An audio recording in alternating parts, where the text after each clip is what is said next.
Assalamualaikum warahmatullahi wabarakatuh. Selamat pagi, halo sahabat religi. Perkenalkan saya Mukhtar SPDI. Kali ini saya akan menanam bibit pohon sebagai implementasi penguatan ekoteologi yang digagas oleh Bapak Menteri Agama Profesor Dr. Kiai Haji Nasaruddin Umar. Yuk kita sama-sama menanam pohon.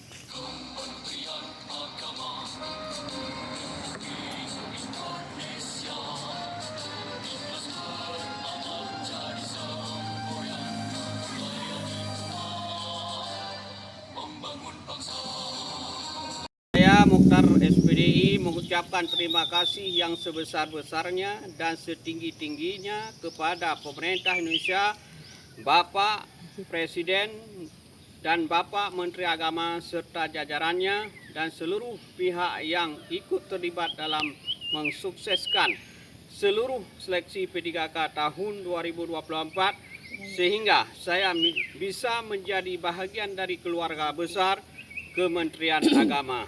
Terima kasih. Assalamualaikum warahmatullahi wabarakatuh.